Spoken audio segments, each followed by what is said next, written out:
سچائی، دھوکہ اور کمزوری۔ ایک بادشاہ اپنے ایک نوجوان وزیر کے ساتھ باغ میں چہل قدمی کر رہا تھا۔ اس دن بادشاہ بہت خوش تھا، تو اس نے اپنے نوجوان وزیر سے پوچھا کہ تمہاری سب سے بڑی خواہش کیا ہے؟ پہلے تو وزیر تھوڑا جھجکا، لیکن بادشاہ کے بےحد اصرار پر اس نے کہا کہ میں چاہتا ہوں کہ آپ کی سلطنت کا آدھا مالک میں بن جاؤں۔ بادشاہ نے سننا تھا، ایک زور کا قہقہہ لگایا اور کہا، گھبراؤ نہیں، تمہاری میں ایک خواہش بھی پوری کیے دیتا ہوں۔ اس نے اپنے وزیر کو بلایا اور 2 احکامات لکھوائے۔ بادشاہ کے پہلے حکم کے مطابق اپنی آدھی سلطنت اس نے نوجوان وزیر کے نام لکھوا دی، اور دوسرے حکم کے تحت وزیر کے سر قلم کرنے کا احکام جاری کر دیا۔ پھر بادشاہ نے وزیر کی آنکھوں میں آنکھیں ڈال کر دیکھا اور کہا کہ تمہارے پاس اب 30 دن باقی ہیں، اس میں تم مجھے 3 سوالات کے جواب دو گے۔ اگر تمہارے جوابات درست ہوئے تو آدھی سلطنت تمہاری، ورنہ تمہاری گردن ہماری۔ وزیر ایک دم حواس باختہ ہو گیا۔ ابھی وہ اس پریشانی کے عالم میں تھا کہ بادشاہ نے اس کو جھنجھوڑا اور وہ 3 سوال لکھوائے۔ پہلا سوال یہ تھا کہ انسان کی زندگی کی سب سے بڑی سچائی کیا ہے؟ دوسرا سوال یہ تھا کہ انسان کی زندگی کا سب سے بڑا دھوکہ کیا ہے؟ اور آخری سوال یہ تھا کہ انسان کی زندگی کی سب سے بڑی کمزوری کیا ہے؟ پھر بادشاہ نے اس کے بعد نقارے پر چوٹ لگائی اور آواز بلند فرمایا کہ اب تمہارا وقت شروع ہو گیا ہے، اب تمہارے پاس 30 دن ہے ان سوالات کے جوابات حاصل کرنے کے لیے۔ وزیر پریشانی کے عالم میں نکل پڑا، سوالات کے جوابات تلاش کرتا رہا۔ اس طرح 29 دن ہو گئے، پورے ملک میں مارا پھرتا رہا، لیکن ایک بھی سوال کا صحیح جواب اس کو نہ مل سکا۔ وہ تھک گیا تھا، موت اس کے سامنے نظر آ رہی تھی۔ اس پریشانی کے عالم میں وہ شہر سے باہر نکل گیا تو دور جنگل میں اس کو ایک جھونپڑی نظر آئی۔ پیاس اور بھوک کی شدت غالب ہو چکی تھی۔ وہ کچھ کھانے کے بہانے اس جھونپڑی کے اندر داخل ہوا تو دیکھا ایک فقیر منش بوڑھا پانی سے سوکھی روٹیاں توڑ کر کھا رہا ہے، اور اس کا ایک کتا ایک پیالے سے دودھ پی رہا تھا۔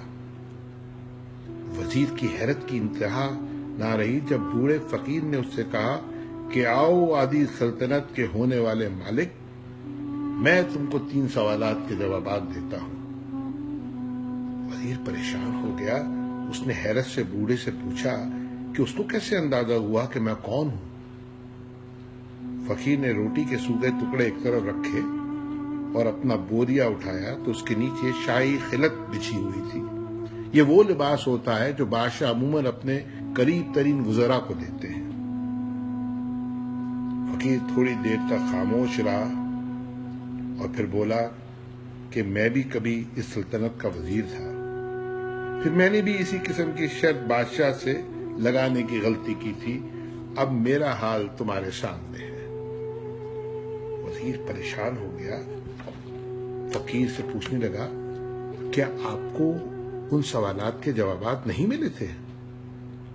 بوڑھا زور سے ہنسا، تھوڑی دیر تک ہنستا رہا اور اسے گھورتا رہا، اور پھر کہنا شروع کیا، میاں جواب تو مجھ کو مل گئے تھے، اور آدھی سلطنت کا پروانہ بھی، لیکن وہ پروانہ میں نے دریا برد کیا اور یہاں ایک جھوپڑی میں آ کر بیٹھ گیا۔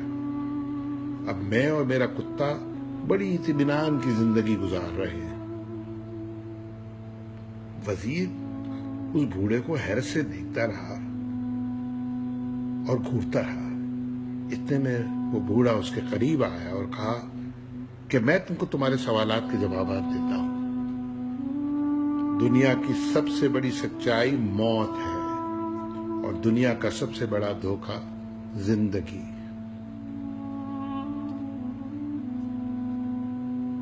وزیر کی بے چینی بڑھنے لگی۔ بوڑھے نے کہا تم کو تیسرے سوال کا بھی جواب چاہیے؟ وزیر نے فوراً ہاں بھر لی۔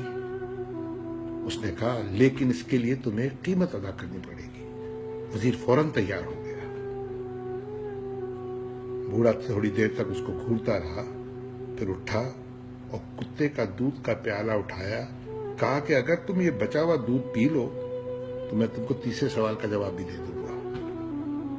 وزیر نے پہلے تو نفرت سے کتے کا بچا ہوا دودھ کا پیالہ پینے سے انکار کیا، لیکن سامنے اس کو آدھی سلطنت کا لالچ نظر آ رہا تھا اور موت کا خوف طاری تھا اس پہ۔ اس نے جھٹ سے دودھ کا پیالہ لیا اور ایک ہی سانس میں سارا دودھ پی گیا۔ فقیر ہنستا رہا، دیر تک ہنستا رہا اور کہا میاں تمہارے تیسرے سوال کا جواب یہ ہے کہ انسان کی سب سے بڑی کمزوری اس کا غرض ہوتی ہے۔ وہ اپنے غرض کی خاطر کتے کا جھوٹا بھی کھا سکتا ہے اور ذلت کی گہرائیوں میں گر جاتا ہے۔ وزیر نے جب سنا تو حواس باختہ ہو گیا۔ وہ جھوپڑی سے نکلا اور بادشاہ کے محل کی طرف چلنا شروع کر دیا۔ نہ تو اب اس کے دل میں موت کا خوف تھا، نہ سلطنت کا لالچ، لیکن ایک احساس شرمندگی تھا جو اس نے کتے کا بچا ہوا دودھ کا پیالہ پی لیا تھا۔ اب وہ بادشاہ کے بہت محل کے قریب پہنچ چکا تھا کہ اچانک اس کے سینے میں درد اٹھا اور وہ وہیں ڈھیر ہو گیا۔ ہمیں یہ یاد رکھنا چاہیے کہ موت ایک سچائی ہے۔ جو وقت لکھا ہے وہ آ کے رہے گا، اور زندگی ایک دھوکہ ہے، اور ہم اس دھوکے کے لیے، اس اچھی زندگی گزارنے کے لیے، اپنے غرض کو پورا کرنے کے لیے کیا کچھ کرتے ہیں، کیونکہ غرض ہماری سب سے بڑی کمزوری ہے۔ یہ ہمیں اتنا گرا دیتی ہے کہ ہم کتے سے بھی بدتر ہو جاتے ہیں۔ اللہ ہم سب کو دانائی عطا فرمائے، آمین۔